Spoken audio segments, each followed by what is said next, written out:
Okay, so the topic of this video today is nucleic acids. Nucleic acids are one of the four categories of organic molecules. So let's get started.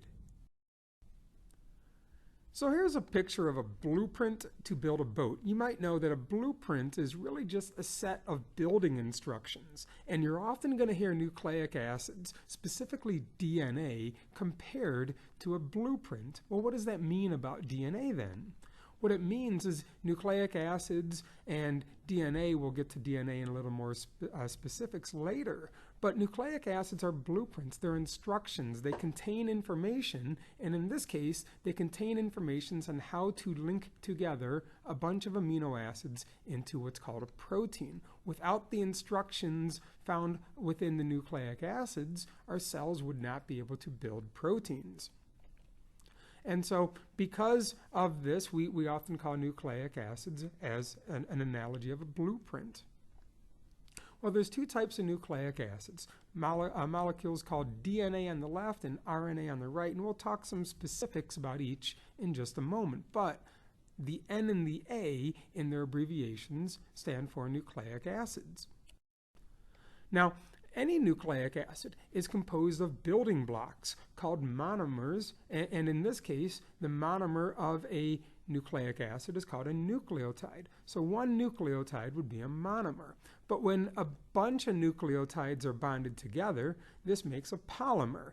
Again, the word polymer is kind of a generic description. In this case, the polymer is called a nucleic acid.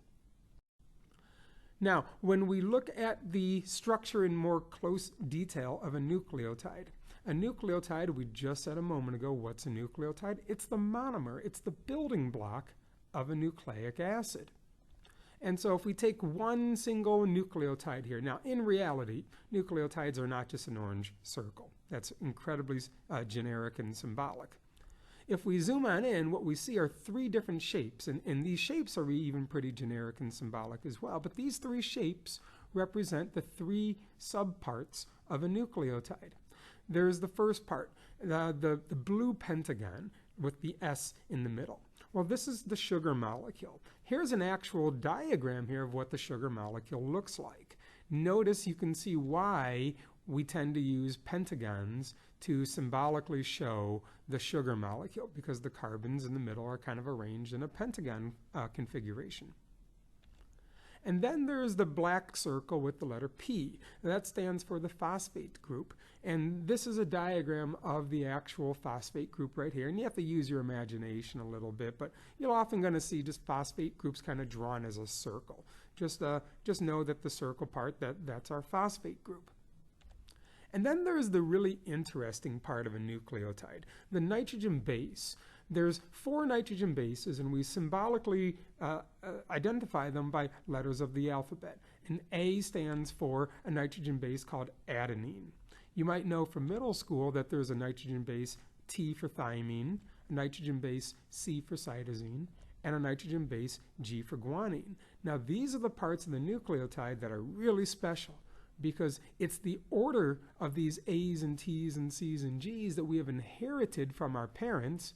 The order of these A's and T's and C's and G's is the instructions that we referenced earlier, how nucleic acids are instructions. They're like a blueprint. And so the sequence of these A's and T's and C's and G's, these are the instructions.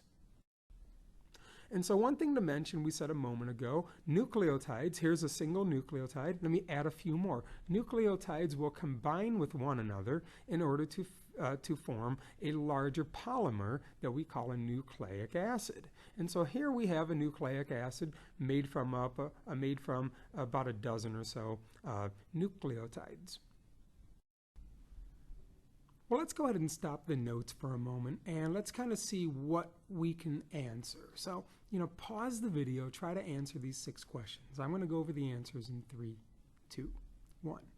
So even though this video is about one of the 4 categories of organic molecule, there are 4, and those would be nucleic acids, proteins, lipids, and carbohydrates. Today we're talking about nucleic acids. In that picture right there, what would you call that long chain of nucleotides? Well, that would be a nucleic acid. And how many nucleotides do you see pictured? Count the individual building blocks and you'll see 6 of them. Number 4, name the blue pentagon-shaped molecules. Well, that's the sugar of the nucleotides. And number 5, what are the individual monomers called? Well, we know there's 6 of them, and those individual monomer building blocks are called nucleotides. And number 6, what will these instructions be used to create? The instructions of nucleic acids are used to build proteins. So let's continue and see, let's continue on. So let's talk about DNA a little more closely, deoxyribonucleic acid. You'll often hear its structure, its shape, called a double helix. What this means is there are 2 chains of nucleotides that twist and wrap around themselves, kind of like a spiral staircase will twist and wrap around itself. And we can thank this discovery to an American by the name of James Watson and an Englishman by the name of Francis Crick. In the early 1950s, they built a model. They built a model of a DNA molecule. And their model kind of looked like this diagram right here. You can see it twists around itself. And notice how there inside of the model are these what appear to be steps that go up the inside of the model. We're going to be talking about these in a lot more detail. So what they uncovered was that, again, because the name double helix implies 2, so here's 1 chain of nucleotides on the left and then a second chain of nucleotides on the right. So they uncovered the structure of DNA, how it's built, how it's assembled. And notice in between the A and the T on the left and right, in between the C's and the G's on the left and right, there are these flashing lines here. These are symbolic of what are called hydrogen bonds. These are the bonds that hold the left chain of nucleotides to the right chain of nucleotides. But let's look at those A's and T's in more detail. Let's look at those C's and G's in more detail. Now, when the 2 sides do link together, there's a pairing rule. There was a scientist named Erwin Chargaff who discovered that when he was examining DNA, DNA always had the same amount of adenine as it did thymine. Now, he didn't understand why this was. It wasn't discovered until years later. But the reason molecules have the same amount of A for adenine and the same amount of T for thymine is because they're bonded together. And we now call this Chargaff's rule. Here's the first of Chargaff's rule, and here's the second of Chargaff's rules. A pairs to T is rule 1, C pairs to G, or cytosine pairs to guanine, is rule number 2. So again, what he discovered, what Erwin Chargaff discovered, was that A's and T's were always found in equal amounts. C's and G's were always found in equal amounts. And even though he didn't know that they paired together at the time, it was eventually discovered a few years later. And so when we look at this picture, we can see Chargaff's rules. Everywhere there's an A on one side of the DNA molecule, there's a T on the other. Everywhere there's a C on one side, there's a G on the other. And so A pairs to T and C pairs to G. And now, here's a big piece of DNA. I want to talk about what a gene is. A gene is just a small piece, a small segment of DNA that holds instructions to make a protein. For instance, let's call that sequence right there gene A. Pretend those instructions will tell your cells how to make a protein called hemoglobin. Hemoglobin is the protein on red blood cells that carries oxygen. Well, here's another gene. Here's another highlighted area of DNA. Pretend this is gene B. These instructions will eventually tell your cells maybe how to make a protein called keratin. Keratin is a protein that's found in your hair, makes your hair all shiny and healthy. And then again, a gene is a small segment of DNA. Here's another gene. You can see some genes are bigger than others, some genes are smaller than others. Gene C, let's pretend these instructions will eventually tell your cells how to make a protein called collagen. Collagen is the protein in your skin that gives it its stretchiness, and eventually as you get older, your collagen breaks down and your skin gets wrinkly and a little saggy. But what I want to mention is that what are genes? Genes are small pieces of DNA. They're instructions. They tell your cells how to make various proteins in your body. So here's a picture right here. How many nucleotides do you see in this picture? Pause. I'm going to go over the answer in 3, 2, 1. Well, you can see in the bottom left, we've highlighted 1 nucleotide. So that's what a nucleotide looks like. Notice how there are 6 on the left, and because DNA is a double helix, there must be 6 on the right for a total of 12. Well, so now that we know a little bit about what DNA is and its structure, I want to present you with this idea here. Well, here's a cell, and inside of the box is the cell, and inside of the cell is a piece of DNA. Now, cells will, as they go through their life, begin to grow, and then they divide through a process called mitosis, where they split themselves in half. But look, we have a problem right now. The cell on the right has no DNA inside of it. The one cell split into two cells, but the cell on the right has no DNA in it. Well, good news, there's a solution. And before cells divide, they tend to make copies of their DNA. So let's reset this. Okay, so when we reset this, what tends to happen is the cell will make a copy of its DNA. So for a short period of time, cells will have double the DNA, 2 copies of DNA. And then the cell will go through its cycle where it does mitosis and it grows and it splits itself into 2. And notice how the solution of making more DNA before the cell divides has ensured that each cell has a copy of DNA to use throughout its life. And so that's what we're going to look at next. How do cells do this? How do they make copies of their DNA? Well, so let's look at that process, the process of copying DNA. This is called DNA replication. So here's a piece of DNA, A's paired to T's and C's paired to G's. Here's a piece of DNA. Now, as I said a moment ago, when cells go through their life, they eventually grow and they divide themselves in half. Interphase is the name of the step before cells do this. So before cells divide by mitosis, they are in a step of their cycle called interphase, and that's when DNA replication occurs. And so let's break it down into some steps. There's an enzyme by the name of DNA helicase, and I like to use animated scissors to represent the actions of an enzyme. So here's DNA helicase, and what it does is it unzips or breaks apart the bonds between the C and the G. Breaks apart the bonds, the hydrogen bonds between the A and the T, breaks apart the bonds between this A and T, breaks apart the bonds between the G and C, between the A and T, between the C and the G. So you might often hear that DNA helicase unzips the double helix, separates the left strip of nucleotides from the right strip of nucleotides. That's going to set us up for step number 2. This is all taking place in the nucleus. There are free-floating nucleotides, A's, T's, C's, and G's, that will match up to the ones that are now exposed. Look on the left side. There's a C on top. What's going to float in and match to the C on the top left? That would be a G. The next one down, that would be an A. The next one down, that would be a T. You can see all we're doing is applying Chargaff's rules here. The next one down, there's a C. The next one down, T. The next one down, G. And as that's happening on the left piece of DNA, the same thing is happening on the right side, only in this case, this time from the bottom up. So look at the bottom right. There's a G on the bottom right. A C will match. The next one up. An A, the next one up. A G, the next one up. A, the next one up. T, the next one up, C. You can see all we did was apply Chargaff's rules here, matching A's with T's and C's with G's. Okay, so that's going to take us now to step number 3. There's a different enzyme. This enzyme, I'm not going to use a pair of animated scissors because this enzyme doesn't break apart. This enzyme called DNA polymerase is more like a bottle of glue. DNA polymerase helps to reestablish the bonds between the C and the G nitrogen bases. And so one by one, the bonds between the A's and the T's, the bonds between the C's and the G's are being reestablished, almost like they're being glued back together.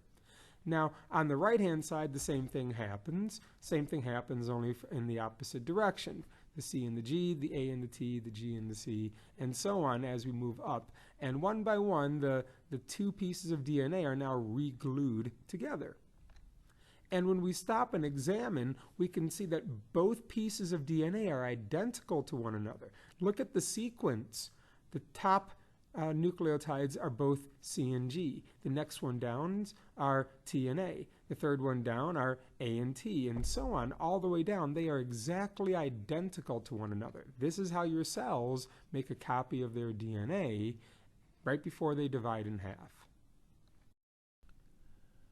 Well, now, what if something goes wrong in this copying process? In the act of making more pieces of DNA, what if there's a mistake?